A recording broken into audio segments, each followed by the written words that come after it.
Bonjour, nous allons revoir ici comment mener un calcul avec des fractions. Lorsque nous avons un enchaînement de calculs, comme dans l'expression B, il faut réfléchir dans quel ordre on va faire les calculs.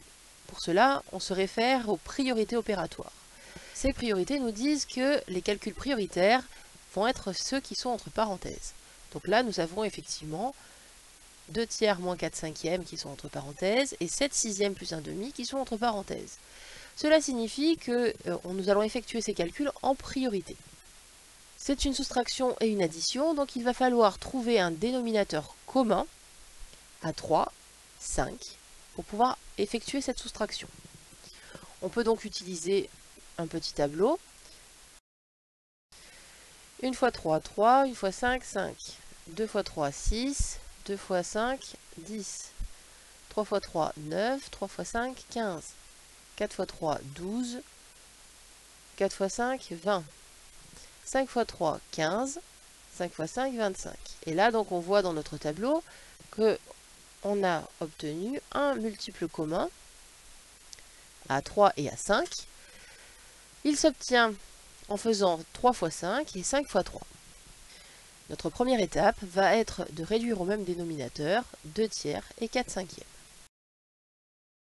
Ensuite, nous allons réduire au même dénominateur 7 sixièmes et 1 demi.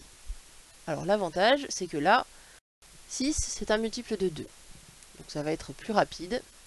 Pour trouver un multiple commun au 2, ça sera 6. Pour réduire au même dénominateur 3 demi et 4 cinquièmes, nous allons utiliser ce que nous avons vu ici. Le multiple commun, c'est 15. Donc il va falloir multiplier le 3 par 5. Donc si on multiplie le dénominateur par 5, on va multiplier le numérateur par 5.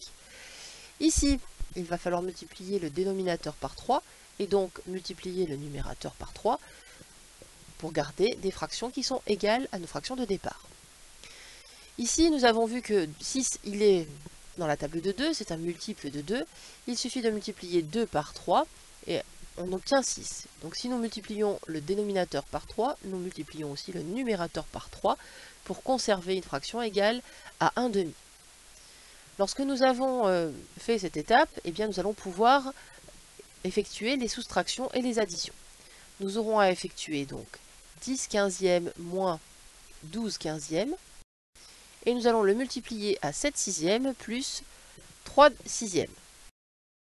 Les fractions ont le même dénominateur. On va donc garder ce dénominateur commun et nous allons faire les opérations au numérateur. 10 moins 12, ça fait moins 2. 7 plus 3, ça nous donne 10.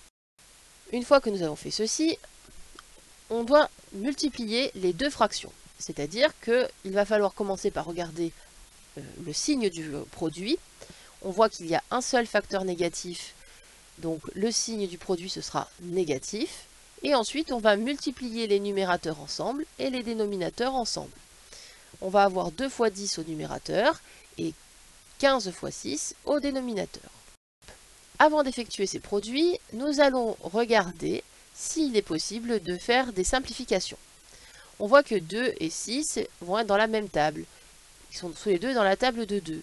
Que 15 et 10 sont aussi dans la même table. Ils sont tous les deux dans la table de 5. Donc en décomposant notre 2 en 2 fois 1 et notre 10 en 2 fois 5, on va décomposer le 15 en 3 fois 5 et le 6 en 3 fois 2. Effectivement, le 2, il apparaît au numérateur et au dénominateur. Donc c'est un facteur commun dans les deux. On peut simplifier par 2.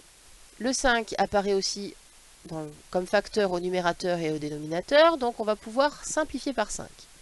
Et maintenant, nous allons pouvoir regarder ce qu'il nous reste. Au numérateur, il nous reste 1 fois 2, c'est-à-dire 2, et au dénominateur, 3 fois 3, c'est-à-dire 9. Notre expression B est égale à 2 neuvièmes. Merci d'avoir écouté.